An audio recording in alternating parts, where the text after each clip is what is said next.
Assalamu alaikum wa rahmatullah. Welcome here at Crypto Hash Review, where we educate and disseminate information about Bitcoin, cryptocurrencies from a Muslim perspective. So we've had about 6 days where we broke down the mining process, what actually happens in the mining process. How do you understand the hash rate, the nonce, and the data inside there, the transactions, the issuance of the Coinbase, all that kind of stuff. So I want to have a brief debrief, or a quick debrief of what can we learn from the mining process and what things can we extrapolate from it.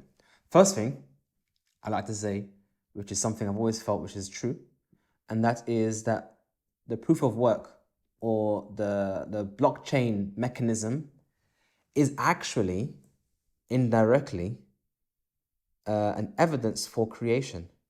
Seems a bit weird and detached. I mean, what's Bitcoin got to do with creation? Well, hear me out.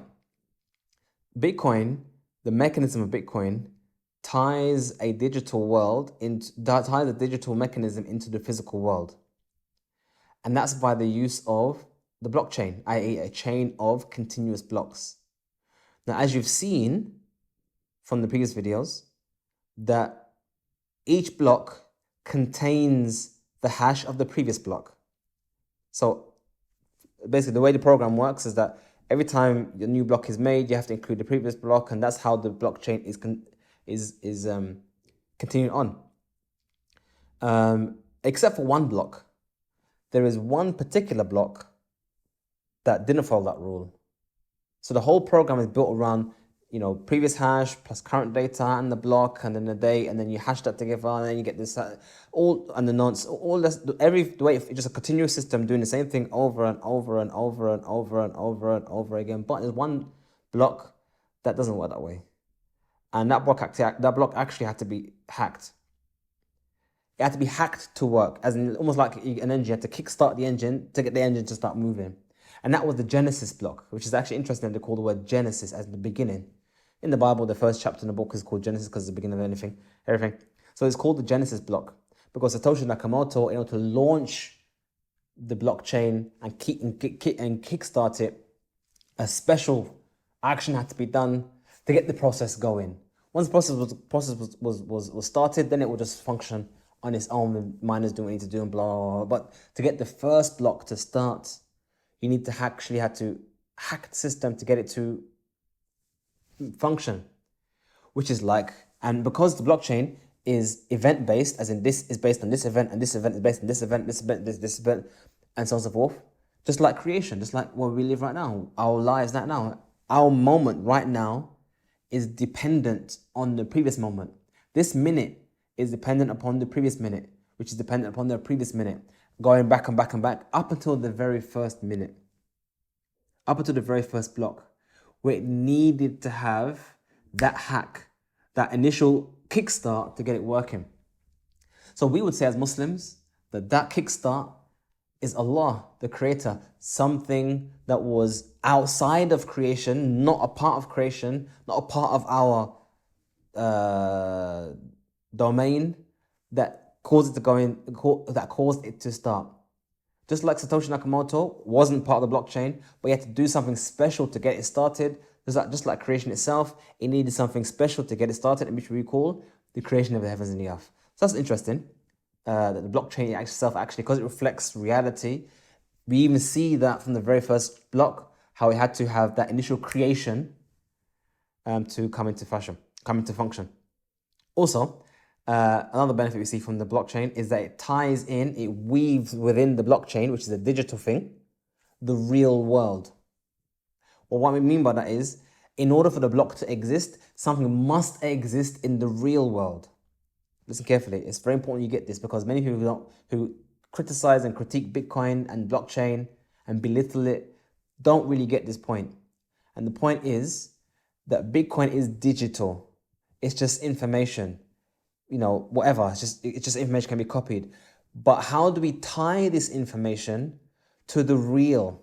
We've mentioned in previous videos that in the past, the ulama have attached ownership, or have used as proof of ownership, the real and physical. You have gold, you have silver. By the fact that gold is in my hand, it's now real and tangible.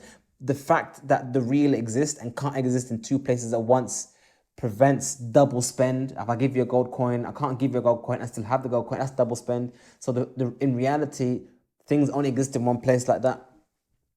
Whereas in digital, that's not how it works. You can copy and paste anything. But the blockchain or Bitcoin ties that digital to the physical in the hashing algorithm, in finding that nonce. In order to find that nonce, something needs to happen in the real. In order to find the nonce, something needs to happen in the real world, and that is the hook that joins the blockchain to the real world. And it's very important to understand that, because that is actually the value proposition in that nonce. When you look at that number, we went through the previous video, and it's just that number that gives the hash a certain thing. Why is that number special? Because that number came through work that happened in the real world.